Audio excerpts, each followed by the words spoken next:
anak, bertemu lagi di podcast Sapa, sahabat perempuan dan anak bersama saya Nabila Isma. Seperti biasa di podcast Sapa kita akan membahas berbagai macam hal yang menarik dari mulai isu-isu terkini, edukasi, dan pastinya bersama narasumber-narasumber yang sangat inspiratif. Nah, hari ini kita akan membahas tentang, ini kayaknya salah satu pembahasan yang akhir-akhir ini banyak sekali dibahas, yaitu bagaimana caranya mencukupkan gizi anak Indonesia, karena ini menjadi penunjang utama untuk tumbuh kembangnya. Tapi yang menarik adalah gimana sih caranya agar pangan Indonesia itu sendiri bisa menjadi sumber gizi yang mencukupi kesehatan anak-anak di Indonesia. Langsung saja bersama narasumber kita yang pasti udah gak asing lagi nih untuk para orang tua di sosial media, udah sering banget lihat videonya. Ada Dokter Tan Shotien di sini. Dokter, selamat pagi. Selamat pagi Nabila. Apa kabarnya? Alhamdulillah kita sama-sama baik, masih diberikan kesehatan ya. Iya, Oke. Alhamdulillah. Nah, ini sebenarnya kalau saya sendiri kemarin udah banyak banget nonton video-videonya. Memang Dokter Tan ini kan fokusnya adalah di gizi masyarakat. Ya. Tapi paling banyak membahas tentang bagaimana kesehatan ibu hamil, ibu menyusui, kemudian anak-anak dari mulai tahap empasi sampai di tahap tumbuh kembangnya. Nah, Ya. kita bicara tentang ini sebenarnya triggernya adalah saya nonton salah satu video, dokter mengatakan bahwa jangan salah, ternyata ikan kembung itu omeganya lebih tinggi daripada ikan salmon. Betul. Berarti sebenarnya pangan-pangan lokal itu gak kalah bergizi dibandingkan yang ada di luar sana yang terkenal. Ya, karena kita punya pangan lokal justru malah diekspor ke luar negeri. Betul. Dan itu bikin marah itu.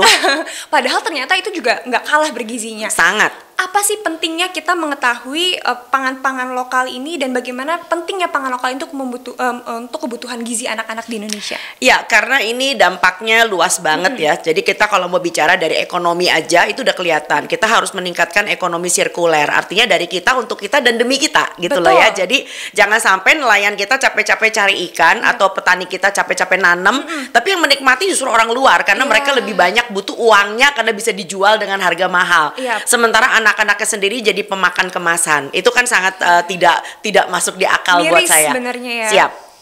Nah, ini juga sebenarnya tadi yang balik lagi, ada salah satu hal-hal yang saya lihat videonya, ternyata ikan kembung itu omeganya lebih tinggi daripada ikan salmon. Terus juga akhir-akhir ini lagi ramai adalah ikan lele juga sebenarnya sehat banget untuk anak-anak. Proteinnya baik. Proteinnya baik. Apa aja sih dok sebenarnya pangan-pangan lokal yang bagus untuk menunjang gizi anak-anak? Ya semuanya ya, kita mulai dari karbohidrat, protein dan lemak ya. Karbohidrat kita nggak cuma punya aneka macam beras ya, beras kita beraneka warna bahkan. Lalu kita masih punya ubi, singkong, kentang, jagung, tales, ganyong, kimpul, garut. Wes, kita tuh udah komplit semuanya, pol paling mentok.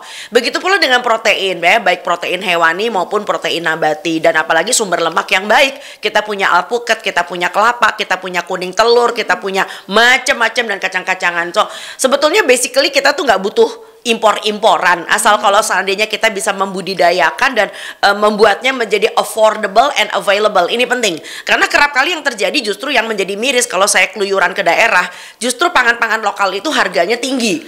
Lebih mahal daripada kalau mereka beli sesuatu di warung misalkan ya. Karena apa? Karena disetarakan dengan harga jual untuk konsumsi orang asing.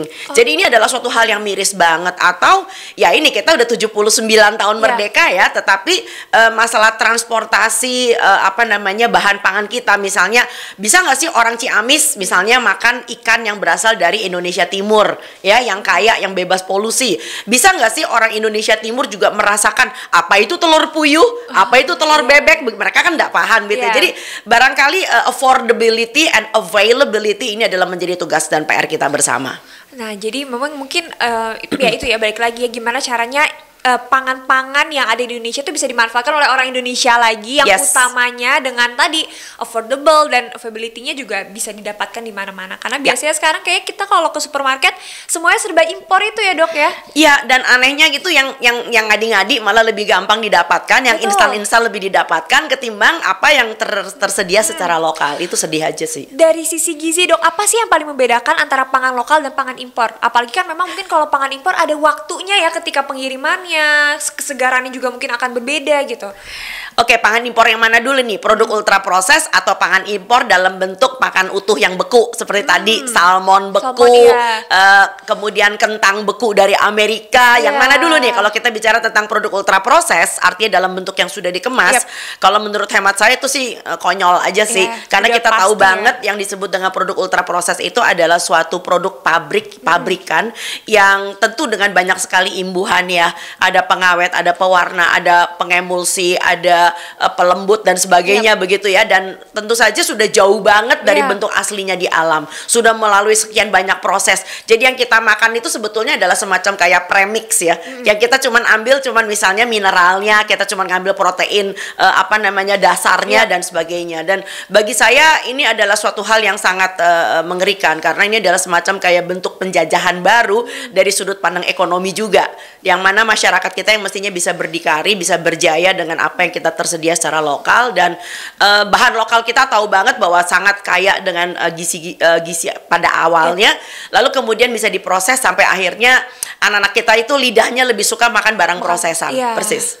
Jadinya biasanya setiap hari justru anak-anak betul sih Dok, kayaknya trennya sekarang kayak gitu ya, dan orang tua juga mengiyakan dengan memberikan makanan itu kepada anak-anak. Mungkin dari segi rasa kadang lebih familiar mungkin ya untuk anak-anak, tapi tapi yang menjadi masalah pokok adalah masalah edukasi, balik-balik tentang edukasi. Sebab orang tua zaman sekarang yang barangkali generasi tahun angkatan kelahiran tahun 80-an ya, generasi Z generasi milenial udah tuh agak tua, tapi generasi Z misalnya, mereka tuh nggak punya bahan pembelajaran ya, karena mereka nggak belajar dari generasi saya yang sudah umurnya 60 tahun, saya udah 60 tahun lagi, dan mereka itu tidak belajar tentang, dan orang tuanya nggak ngajarin dan orang tuanya juga terintoksikasi dengan seliweran iklan. Bahkan iklan-iklan kita tidak terjaga tuh artinya sesuai dengan koridor dan aturan. Iklan-iklan kita tuh cenderung overclaim, bombastis, susu yang bikin anaknya tinggi, gitu tuh kalau didengar sama orang asing kayak Indonesia ya gitu ya, susu yang bikin anaknya tinggi, kaldu yang bikin anaknya jadi gemuk. So apa sih ini semua? Nah sekarang kita tentu pengen, orang tua itu pada dasarnya kan pengen anaknya berisi, bukan gemuk ya, berisi dan tinggi serta berprestasi. Siapa sih yang orang tua nggak mau anaknya kayak gitu? Nah cuman cara belajarnya barangkali salah, lewat iklan, betul. Atau ya mama-mama zaman sekarang yang direkrut menjadi influencer atau bahkan mamagram yang terselubung, padahal dia sebetulnya sedang jualan dan mendapatkan komisi dari situ. Itu ngenes banget. Nah itu berarti memang balik lagi ya dokter ya, berarti itu pentingnya adalah orang tua harus bisa memahami yang mana sih makanan yang bergizi, yang mana yang makanan hanya overclaim dari sosial media tadi, dari iklan. Gimana caranya kita akhirnya orang tua bisa memastikan oh kalau yang ini benar-benar bergizi, yang ini kayaknya hanya iklan, Dok? Oke, nomor satu tentu semua ibu ketika sedang mempersiapkan kehamilan, sedang baru saja menikah, tentu melakukan pemeriksaan kesehatan ya.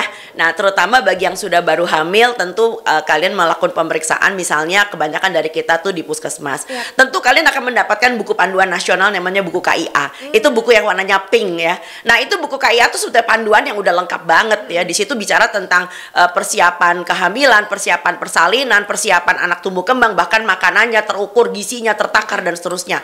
Nah yang menjadi problem adalah ibu-ibu ini kalau lihat buku KIA cuma dipakai buat kipas-kipas nih, kalau lagi nunggu jatah ditimbang di posyandu. Atau lebih konyol lagi, sama kadernya itu kerap kali buku KIA-nya dikumpulin. Alasannya nanti buat pencatatan segala macam tatar. Ini jadi ibunya belajar lewat mana nih? Makanya nggak heran ketika buku itu menjadi dalam tanda kutip sulit untuk dibaca, sulit untuk diakses, atau bahkan ibunya nggak ngerti, cuma sekedar buat mencatat grafik tumbuh kembang anak. Akhirnya ibunya belajar lewat Universitas Google, Fakultas YouTube, dan program studi TikTok. Ini ngerinya setengah mati ya. Jadi, dan itu tidak terverifikasi. Kayak siapa aja yang penting asal followernya banyak, mari kita ikutin.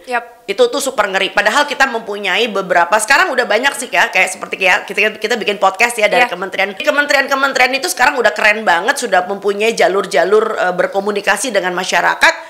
Ya udah ikutin aja akun-akun yang sifatnya kredibel dan representabel serta merupakan akun official dari pemerintah. Itu yang paling aman sih. Ya, jadi jangan malas membaca dari memang situs-situs ataupun sumber-sumber yang justru itu adalah sumber yang kredibel dan bisa dipertanggungjawabkan.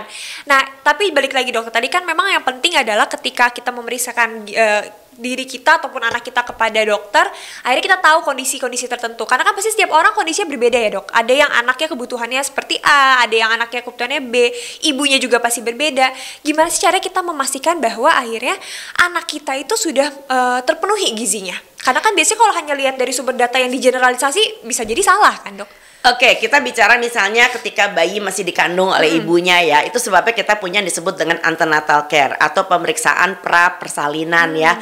Nah, di situ dikatakan pemerintah kita sudah menentukan suatu aturan nih, minimal seorang ibu kalau lagi hamil itu harus 6 kali antenatal care, dan di mana 2 kalinya itu pemeriksaannya harus dengan dokter, nggak cukup dengan bidan.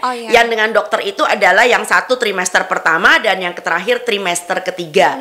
Nah, dari situ nanti akan ketahuan macam-macam tentang anaknya, apakah anak ini bisa lewat ke persalinan normal, apakah perlu seksio dan sebagainya, dan apakah anak ini tumbuh kembangnya baik, berat badannya cukup, atau punya risiko BBLR dan seterusnya. Jadi sebelum anaknya lahir udah dipersiapkan nih, orang tuanya jaga-jaga nih, pasangan cancang-cancang. Oke, nah setelah anaknya lahir tentu sejak itu dia mulai dipantau. Nah kalau kelahirannya prematur tentu punya kurva yang berbeda dengan anak yang lahir cukup bulan ya kan. Nah kalau kita bicara tentang anak cukup bulan, maka tentu saja kita punya buku KIA yang warnanya pink itu. Di situ kan ada kurva tumbuh kembang ya. Ada yang kenaikan berat badan minimal, ada kurva berat badan menurut umur, tinggi badan menurut umur, berat badan menurut tinggi badan, ada kurva indeks massa tubuh, ada kurva tentang lingkar kepala anak. Pertanyaannya, kurva-kurva itu dipahami nggak, diisi nggak, dipantau nggak, itu yang paling penting. Ya, jadi nggak ada cerita sebetulnya kasus kelolosan. Nah, sekarang misalnya ketika anaknya sudah lahir nih, anaknya lahir mendapatkan asuhan IMD apa enggak? Inisiasi menyusu dini. Karena ini penting banget untuk mencegah stunting dari tahap yang paling awal selain ibunya dipersiapkan kehamilannya. Lalu yang kedua, IMD itu akan menjamin proses ASI eksklusif menjadi lebih mulus gitu loh ya. Nah, apabila terjadi sesuatu ketika when everything is not going well ya, kadang-kadang kan when everything is not correct gitu ya, itu kan kadang-kadang kerap kali misalnya putingnya lecet, anaknya kok nggak naik berat badannya sesuai dengan KMS. Oke, barangkali butuh tambahan misalnya konseling. Konseling apa? Konseling menyusui, konseling laktasi. Tersedia nggak di Indonesia? Atau ibu-ibunya denger nggak di mana di daerahnya ada konselor menyusui? Atau bisa nggak yang online? Banyak yang online sekarang udah bisa. Yang pasti harus tersertifikasi. Ini penting. Dan yang kedua adalah menghindari ini loh, apa namanya, seliweran medsos. Jadi kadang-kadang ibu-ibu yang baru melahirkan, baru punya balita, itu kadang-kadang perlu puasa medsos. Karena akhirnya kalau nggak ilmunya seliweran, akhirnya dibingung sendiri. Akhirnya tidak mencari bantuan yang tepat. Nah, ketika anaknya mulai belajar makan, itu juga harus mempunyai jalur yang benar. Ada buku KIA lagi, sekali lagi, di situ terukur dan tertakar. Mau dibuat dari makanan keluarga boleh, mau dibuat dari bahan makanan mentah juga bisa. Nah, dari situ kita tambah lagi ketika anaknya tumbuh gigi, ketika anaknya belajar duduk, ketika anaknya, dan seterusnya, itu semua lengkap, ada checklistnya, ada checkpointnya. Nah, balik lagi berarti memang harus ya, mungkin ini PR terbesar jadi seorang ibu dan jadi orang tua ya, harus belajar. Iya, ikro. Betul, harus mau terus belajar, apalagi kalau menyangkut soal gizi anak. Tapi seberapa pengaruh sih dok ini? Sebenarnya kita seharusnya sih hampir semua orang tua sudah paham ya bahwa sekarang memang gizi itu pengaruhnya luar biasa. Tapi mungkin boleh dijelasin lagi dok, seberapa pengaruhnya, seberapa pentingnya kah peran gizi dalam tumbuh kembang anak? Terutama fisik ya dok, secara fisik. Baik, jadi secara pasti gizi itu berperan untuk pertama mencegah masalah stunting ya, yang sekarang lagi digoreng ya, betul. Stunting, wasting, malnutrisi, kurang berat badan. So kita akan bahas itu. Jadi pertama adalah bicara tentang stunting. So kita tahu banget stunting itu adalah masalah gangguan gizi kronik. Kronik ya, jadi bukan karena diare tiba-tiba turun setengah kilo anaknya stunting. Oh tidak sayang. Jadi stunting itu adalah bicara gangguan gizi kronik yang terjadi ketika mamanya sedang hamil nih. Jadi sejak hamil nih udah mulai bisa terini ya. Lalu sampai dengan anaknya berusia 2 tahun. Jadi kalau dihitung semuanya tuh 1000 hari. Bayangin, jadi kalau Anda mau mencegah stunting, Anda punya kesempatan dalam 1000 hari. Jadi kalau sampai anaknya stunting ini kebangetan banget, karena 1000 harinya itu Anda biarkan. Ya, kenapa sampai dengan 1000 hari usia 2 tahun? Karena di usia 2 tahun itu otak manusia udah kelar dibikin 80%. Jadi bayangin kalau dibikinnya amburadul ini, there is no point of returning. Jadi nggak ada yang namanya balik-balik, itu nggak bisa. Nasi udah jadi bubur, sagu udah jadi papeda. Nggak bisa papeda lu balikin lagi jadi nasi, jadi sagu gitu loh ya. Jadi 2 tahun itu penting banget, makanya disebut sebagai the golden period. Nah, Tandanya apa? Nah, tandanya tentu kita bisa lihat tinggi badan menurut umur, ya, itu berada di kurva merah ke bawah. Itu kalau di buku KIA itu di kartu di grafiknya kelihatan -2 standar deviasi. Nah, lalu kemudian emang akibatnya apa kalau stunting? Nah, tentu ada akibatnya. Pertama, kecerdasannya tidak optimal. Gitu loh ya. Jadi kalau misalnya nih, kalau kamu nggak stunting, kamu bisa jadi kayak Nabila, jadi presenter ya, jadi ahli kimia, jadi ahli akuntan segala macam. Ini gara-gara stunting nih, urusan perkalian aja di usia 7 tahun kelas 2 SD. 2 kali 3 berapa? 3 kali 5 berapa? Aduh, udah ngeden banget. Jadi ngajarinnya aja udah setengah mati. Ya kan? Nah, tapi orang Indonesia tuh lucu. Patokannya mereka lalu mengatakan, "Dok, tapi anak saya stunting tapi pinter tuh disuruh-suruh. Udah pinter ngapal Quran." Halo Bu, oke, ngapal Quran dan yang namanya bisa disuruh-suruh bukan patokan anaknya nggak stunting. Betul apa enggak? Betul. Tapi bicara tentang kecerdasan kan bicara tentang visi ke depan, daya abstraksi, kemampuan nalar, kemampuan berpikir, kemampuan suatu hari insya Allah bisa memberikan suatu keputusan yang baik dan bijak.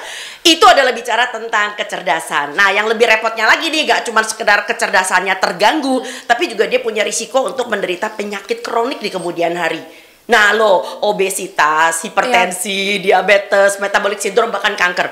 Jadi udah kualitas manusianya nggak bener, nyusahin lagi.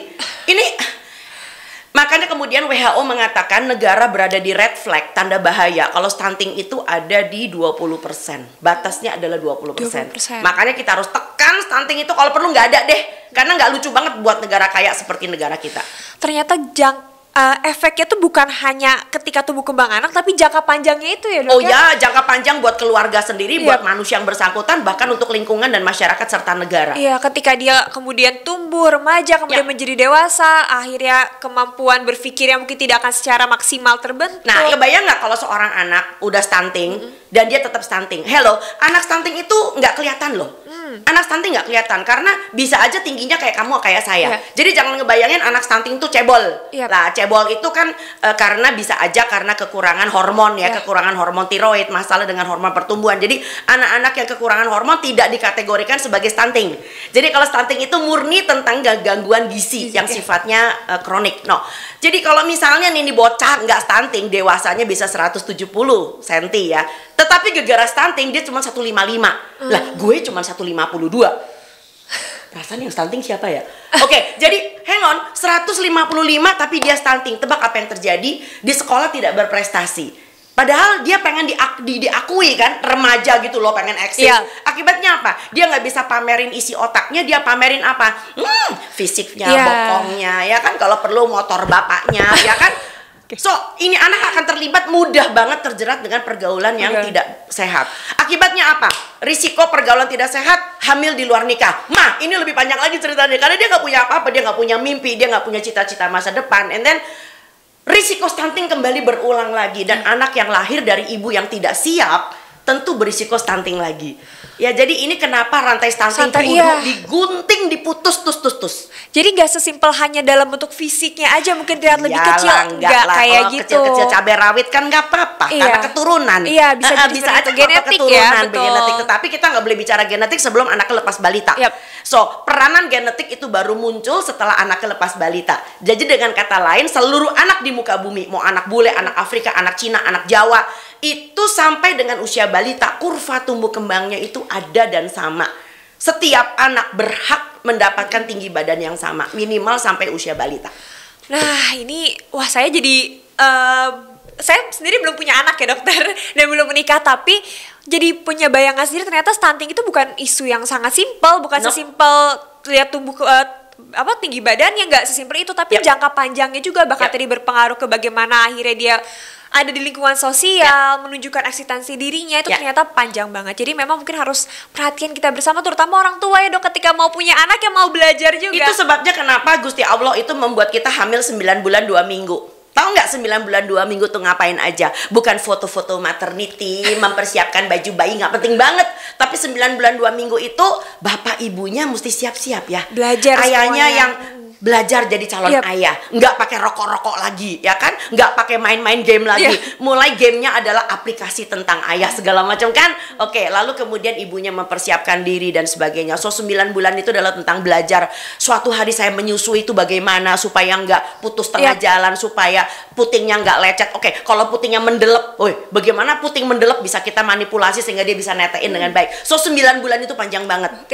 Lalu bayinya netek doang 6 bulan nih. Nah 6 bulan juga itu PR banget. Karena apa? 6 bulan itu kita mempersiapkan makanan keluarga layak buat bayi begitu dia mulai MPASI.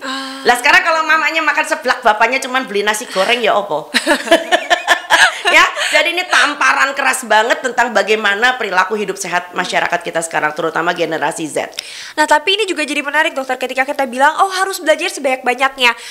Benar, ini mungkin jadi problem yang saya lihat dari teman-teman saya yang sudah mulai hamil, sudah mulai punya anak adalah akhirnya mereka menerima too much information.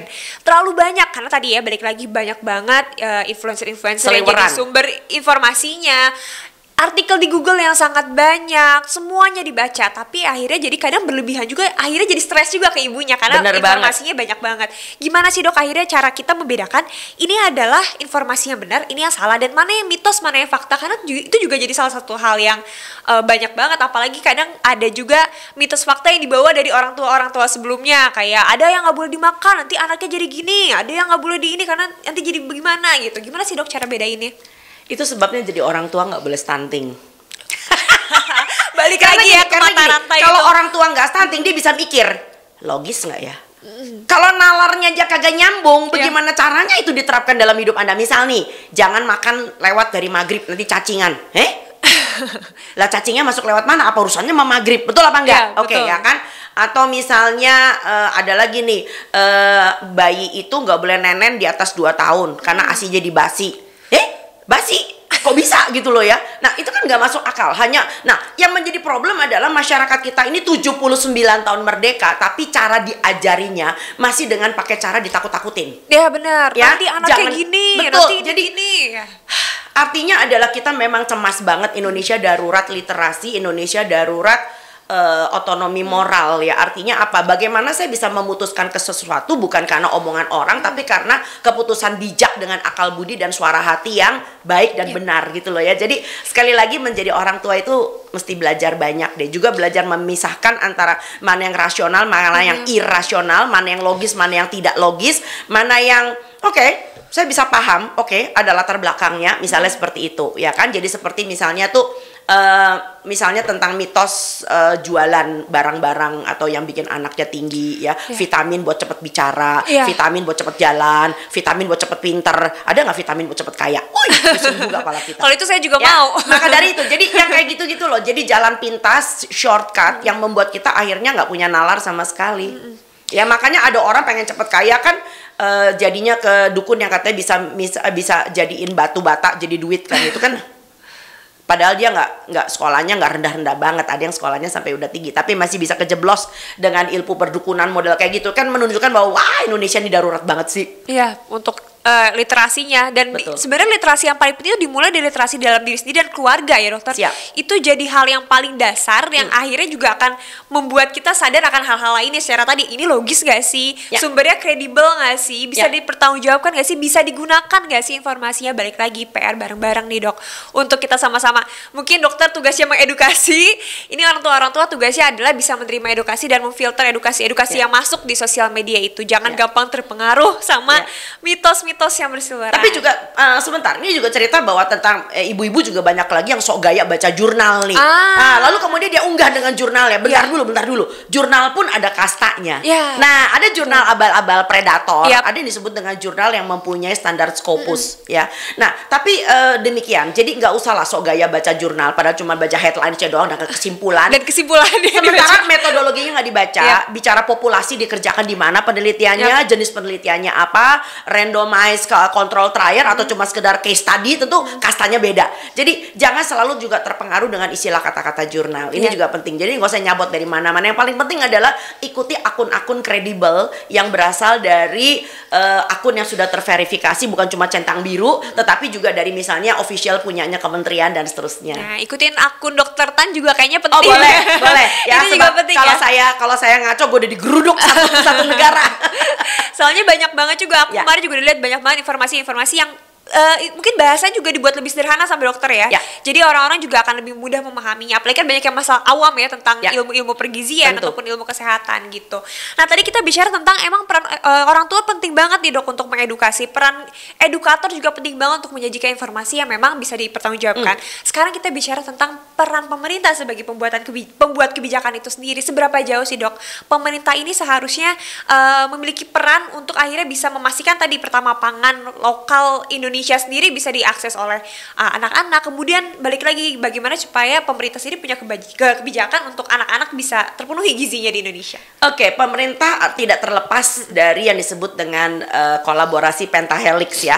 Nah, pentahelix untuk mengentaskan masalah gizi dan kesehatan pada umumnya itu selain dari pemerintah tentu ada lagi media. Sekarang pemerintah sudah punya media ya kayak betul. kita sekarang. Yang ketiga adalah tentu saja akademisi, makanya kamu ngundang saya ya, profesional yang harus bebas kepentingan. Ini penting. Yap. Bayangin kalau saya ngomong di belakang saya banyak banget benderanya gitu kan ya. Dan yang keempat tentu saja adalah pelaku usaha. Ya, kita iya. menghendaki supaya ya kita nggak bisa dong tertutup kemungkinan pelaku usaha juga ingin berkiprah, mempunyai CSR ya kan, mempunyai kontribusi membangun bangsa ini, tetapi ya sekali lagi harus dengan niat baik, bukan buat mayoke membikin kaya dirinya sendiri ya. Malah pemerintah dijadikan sarana supaya dia bisa promosi ya kan. Dan yang kelima tentu masyarakat itu sendiri harus berdaya.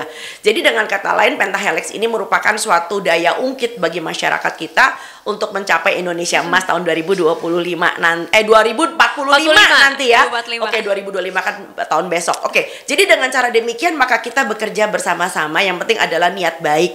Dan sekali lagi tentu pemerintah harus mempunyai bukan cuma sekedar kebijakan seperti kalau level pemerintah kita di kementerian kan level kebijakan ya. Tapi level operasionalnya kan ada di dinas ya. Betul. Ada di dinas, ada di kantor perwakilan di daerah.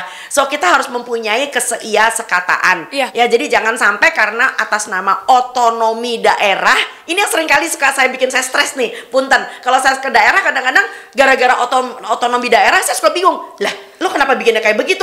Yang di sono ngomongnya begitu. Lah, lalu kemudian terjadi semacam dissinkronisasi ya. Ini yang akhirnya membuat kita menjadi sabotase hanya karena informasi yang tidak tabayun, yang tidak terjalin dengan baik ya. Jadi kalau misalnya pemerintah daerah suatu hari ini misalnya diincar sama perusahaan X ingin mengentaskan stunting misalnya, ingin memberdayakan masyarakat.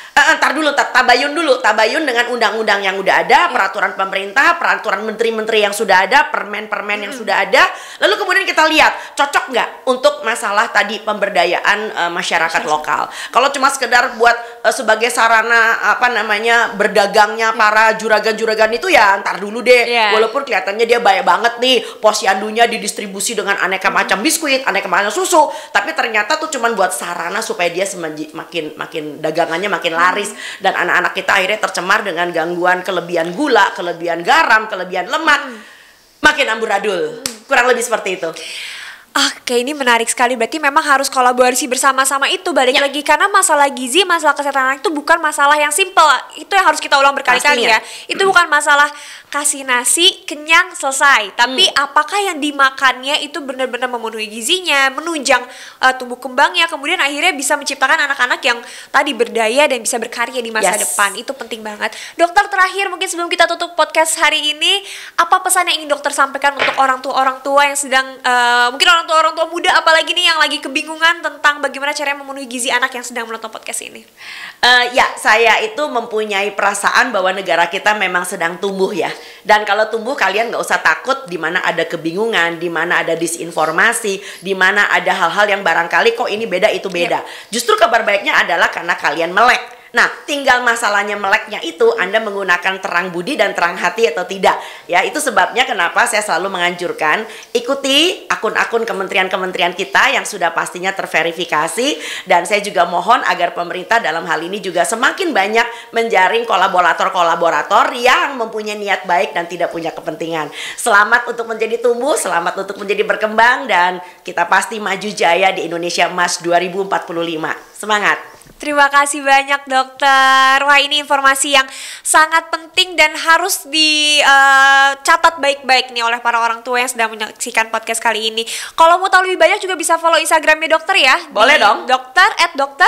Dokter DR Tanshot. Ya, bisa di follow karena tadi balik lagi supaya bisa dapat informasi-informasi yang sudah pasti kredibel dan bisa dipertanggungjawabkan. Terima kasih dokter untuk kehadirannya. Yes. Dan teman-teman semua, sahabat perempuan dan anak, aku juga mau mengingatkan selain pentingnya kita menjaga gizi dan tumbuh kembang anak, ada pentingnya juga kita menjaga anak-anak kita terlindungi dari kekerasan. Makanya ketika kita menyaksikan, mendengarkan atau menjadi korban dari kekerasan, bisa langsung hubungi hotline Sapa 129 atau bisa melalui WhatsApp di 0811 129 129.